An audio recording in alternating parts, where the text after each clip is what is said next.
ছাত্রলীগ বিরোধী নীতি নিয়ে ক্যাম্পাসে আতঙ্ক সৃষ্টির চেষ্টা করছিল ছাত্রদল এবং বাম জোটের নেতাকর্মীরা। তা প্রতিহত করা হয়েছে বলে মন্তব্য করেছেন ছাত্রলীগ সাধারণ সম্পাদক গোলাম রাব্বানী।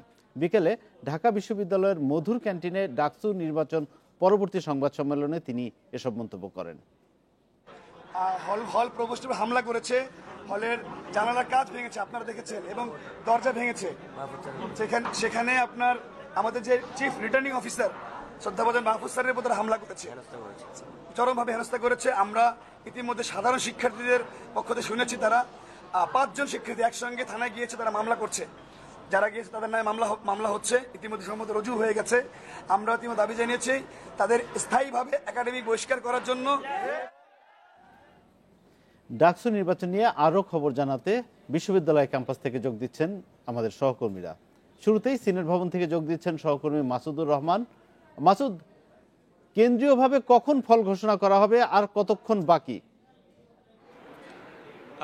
এখন পর্যন্ত মাত্র 4টি হল সংসদের ফল ঘোষণা করা হয়েছে এবং সেই সঙ্গে ডাকসুর যেই ভোট সেখানে পড়েছে সেই ভোটের হিসেব করা হয়েছে, সেটি প্রধান রিটার্নিং কর্মকর্তার কার্যালয়ে এসে পৌঁছেছে। তো সেগুলো আসার পর প্রধান রিটার্নিং কর্মকর্তার পক্ষ থেকে সবগুলো একসাথে করে তারপরেই চূড়ান্ত ফলাফল ঘোষণা করা হবে। কিছুক্ষণ আগে আমরা প্রধান রিটার্নিং কর্মকর্তা মাহফুজুর রহমানের সাথে কথা বলেছি। তিনি যে আমাদেরকে জানিয়েছেন যে রাত 10টার আগে মনে হয় না এই রেজাল্ট প্রকাশ করা সম্ভব। তিনি বলেছেন আরও বেশিও সময় লাগতে পারে, কমপক্ষে রাত 10টা বেজে যেতে পারে। আমরা জানতে চেয়েছিলাম যে হল ভিত্তিক যে রেজাল্টগুলো আসছে সেগুলো আমাদেরকে জানানো হবে কিনা। উনি বলেছেন যে না, পুরোপুরিভাবে সব হলগুলো একসাথে আসার পর তারপরেই এখানে কেন্দ্রীয়ভাবে ডাকসুর বিষয়ে আমরা দেখলাম যে বেশ কিছু অনিয়মের অভিযোগ উঠেছে এবং কর্তৃপক্ষকে জানিয়েছে ছাত্র সংগঠনগুলো।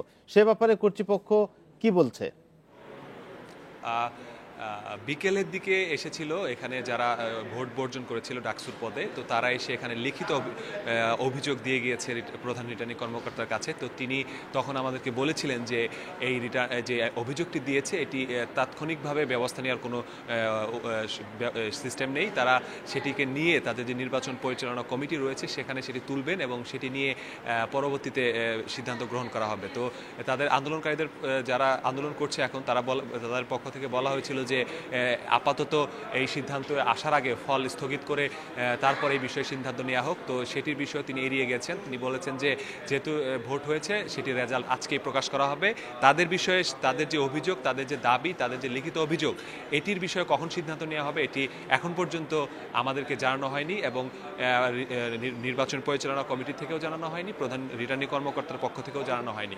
তো এখন পর্যন্ত 4টি মাত্র হলের ফল প্রকাশ হয়েছে, আর বাকিগুলো হলে হয়তো বা জানানো যাবে। তবে এই সময় ফল প্রকাশে দেরি হওয়ার একটি কারণ হয়তোবা এটি হতে পারে যে আপনি জানেন যে ওএমআর মেশিনের মাধ্যমে এই ভোটের যে ভোট গণনা করা হচ্ছে। তো এই 18টি হলের মধ্যে মাত্র 10টি এই ওএমআর মেশিন, তো যে কারণে একসঙ্গে সবগুলো ভোট গণনা করা সম্ভব হচ্ছে না, যে কারণে একটি হলে শেষ হচ্ছে এবং যেই হলটিতে ওএমআর মেশিন নেই সেখানে তারা অপেক্ষা করতে হচ্ছে। আমি সন্ধ্যা পর্যন্ত এরকম বেশ কয়েকটি হলের প্রভোস্টের সাথে কথা বলে জানতে পেয়েছিলাম যে তারা বলেছে যে এখন পর্যন্ত তাদের কাছে সেই মেশিন এখনো এসে পৌঁছয়নি, যে কারণে তারা ফল গণনা করতে পারছে না।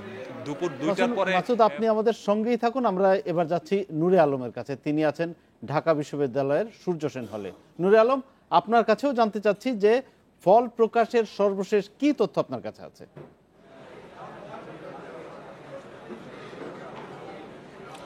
আমি কিছুক্ষণ আগে ডাকসু নির্বাচন পরিচালনা কমিটির উপদেষ্টা অধ্যাপক মাকসুদ কামালের সাথে কথা বলেছিলাম। তিনি আমাকে জানিয়েছেন যে রাত 8টার ভেতরে হল সংসদ এবং ডাকসুর কেন্দ্রীয় ফলাফল ঘোষণা করা যাবে এবং চিফ রিটার্নিং কর্মকর্তা রাত 8টার পরে তার হাতে এই ফলাফলগুলো পাবেন। আমি এই মুহূর্তে রয়েছি সূর্য সেন হলে। আমি সেখানকার ফল গণনার চিত্রটি দর্শকদের একটু দেখাতে চাই যে এখানে ওএমআর শিটের মাধ্যমে এখানে ভোট নেওয়া হয়েছে এবং সেটি একটি স্বয়ংক্রিয় মেশিনের মাধ্যমে এই ভোটটি গণনা করা হচ্ছে।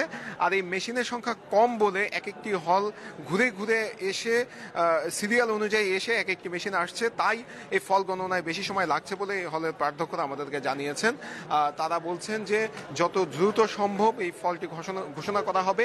এখানে কিন্তু যারা প্রার্থী আছে তারা অধীর আগ্রহে অপেক্ষা করছে যে কখন ফল ঘোষণা হবে এবং তারা তাদের সমর্থকদের নিয়ে বাইরে অধীর আগ্রহে অপেক্ষা করছে। আমরা দেখেছি প্রত্যেকটি কেন্দ্রের বাইরেই প্রার্থী এবং তার সমর্থকদের ভিড়। তারা বলছে যে দ্রুত ফলাফলটি দিতে, এবং বিশ্ববিদ্যালয় প্রশাসনও বলছে যে যত দ্রুত সম্ভব তারা এই ফলটি ঘোষণা করবে। এরই মধ্যে 4টি হল সংসদের ফলাফল ঘোষণা করা হয়েছে।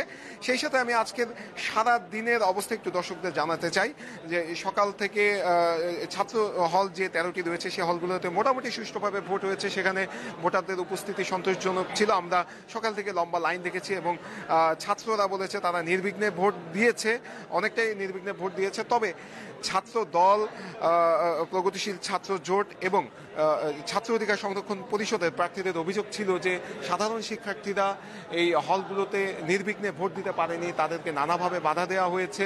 সেই ব্যাপারে একটু আপনার কাছে জানতে চাচ্ছি যে তারা নির্বাচন বাতিলের দাবি জানিয়েছেন এবং সেটা নিয়ে আন্দোলন করছেন, আমরা জানতে পেরেছি। এখন কথা হচ্ছে বিশ্ববিদ্যালয় কর্তৃপক্ষের কথাও আমরা শুনেছি, তারা বলছে যে অভিযোগগুলো নিয়ে তদন্ত করা হবে। ছাত্ররা কি বলছে, যারা নির্বাচন বাতিলের আন্দোলন করছে, তাদের বক্তব্য কি?